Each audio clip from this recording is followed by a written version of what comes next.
For more than 100 years, institutions have been popping up in America promising to put troubled teens in the right track. But all too soon, these teens end up being subjected to what can only be described as torture in these institutions. Join me to talk about that and what's happening is Caleb Cunningham.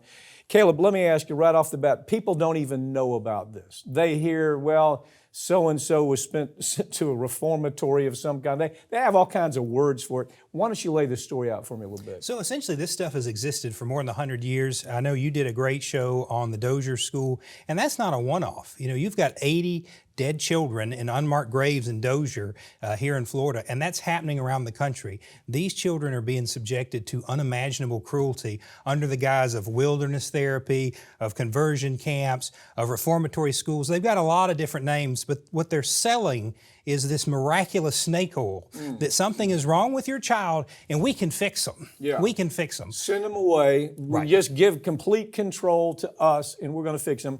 Just like you mentioned, Dozier, there's graves everywhere where we don't even know where the children are buried. Right. Where they were beat, they were raped, they were murdered, and they were put in graves in that Dozier area, right there in Marianna, Florida. But people don't understand, this is an industry, okay? This is not just one-off. This is an industry. Talk about the industry of this whole idea of troubled, exploited teen industry. And it's big money in it. You know, there's about $23 billion of public funds going to this because it's not just parents who are being lied to, it's juvenile judges, psychiatric professionals, things like that that are being lied to by these people, and it's big business. It's for-profit companies running private prisons for children, these hellholes. Again, I apologize for the foul language, but that's what these are. These are terrors that we are allowing to happen in this country, and they're profiting off of it. Well, okay, let's back up on the idea. It started out where, maybe a Catholic church would say, we have a place you can send a troubled teen, we're going to work with them. That was a disaster, right. More abuse cases. The Mormon church did the same thing. Anytime you see that lining up, it's usually bad, has a bad ending to it. But this is even worse because you've got Wall Street. Right. Wall Street saying, hey, we can make a lot of money with these troubled kids. It doesn't make any difference what we do to them because nobody ever finds out.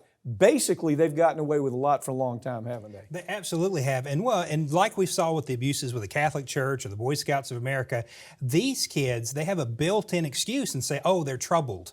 Oh, you can't believe what they say. And so when the abusers get caught, they blame the victim, as we see time and time again. And it's the same abuses, but it's systematic and it's disgusting because you have a culmination of no regulation or little regulation, money, and children. So predators are attracted to this, negligent people are attracted to this, and like you said, Wall Street money is backing a lot of this because they see big money. And that's important because regulators are nullified. The regulators, if you just look at Dozier, there were no regulators. No. If you look at the school up in Philadelphia where the judges were getting paid, they're getting kickbacks to send these kids to this reform school. They called it, I don't know what they referred to it, but it's reform school. So they caught these two judges. Both of them in prison right now. But that kind of stuff goes on all over this country.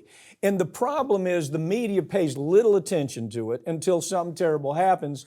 But tell us about give us the name of the corporations. What are the corporations that are involved in this? So I want to talk about one specifically. Yeah. They used to be called 𝐂𝐸quel, then they changed their name to Vivint, and now they call themselves Brighter Paths, right? Why do they keep changing their name? Because they keep getting in trouble. Yeah. We keep finding out about it, news reporters bring it to the public's attention, and so they change their name. And there's no regulation to stop them from doing this, so they rebrand, and they're really good at that. One of their most recent and most egregious offenses, to your point, was a 16-year-old kid in Michigan named Cornelius Fredericks. He threw a sandwich in the lunchroom. 7 adults crushed him to death for throwing that sandwich. He laid on the floor for 12 minutes, his dead body, while the nurse looked at him before they called for emergency personnel. Mm-hmm. He died. They crushed that child to death for throwing a sandwich. Okay, that's one example, but we're handling these cases you're handling these cases all over the country. And the stories that we're hearing are the same stories.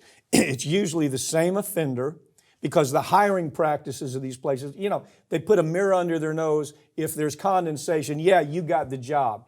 The psychiatrists and the psychologists that are keeping them there, their target, I just want to public know, that's a target for us. We're going after these schools, and I'm wondering, what can people do? What if you're in a community and you've heard rumors? What should people be doing about all this right now? Well, the old adage is true. If you see something, say something.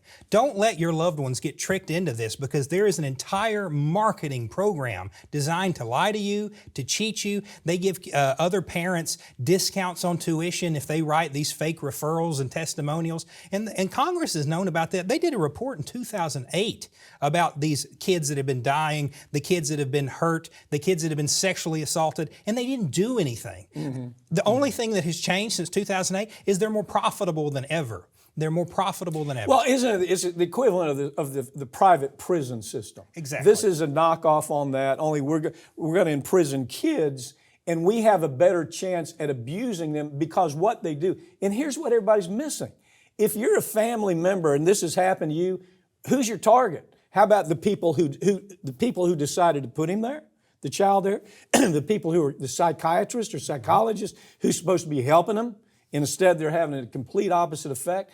We've got cases where kids are committing suicide because the harm is so bad and they don't feel like they can ever get out of the problem, right? Exactly. And this company is bragging about, 𝐂𝐤𝐤 in particular, in 2017 in public filings, bragged about that they estimated their value at $423 million. Mm-hmm. They were in 19 states. They had over 9,000 children in that one company's programs, because it is a private Has anybody prosecuted them? I mean, have they been criminally prosecuted? Because these stories are story after story. And we hear it because they're calling us now. Right. People that, we did a little bit of a story on this, and people are calling now, and the stories, they're remarkable. The question is, how did that happen? And the answer always is, we didn't know. The parents, we didn't know. They covered up. The shrink there on campus was telling us that it's our child's fault. Okay. The law enforcement are saying it's the child's fault when they turn up beat up or put in solitary confinement. This is a terrible story. I hope you'll really, really go after these people as hard as you can, Caleb, okay? We're going to dedicate all our resources to it, and we're going to bring them to justice and hopefully bring some peace to these children and their families. Yeah, thanks a lot. Thanks for joining me, okay? That's all for this week, but all these segments are going to be available this coming week right here on this channel, and you can follow us on Twitter at America's Lawyer. I'm Mike Papantonio, and this has been America's Lawyer. We tell you the stories every week that corporate media won't tell you because their advertisers won't let them tell those stories, or their political connections are so tribal that they don't allow for it. We'll see you next time.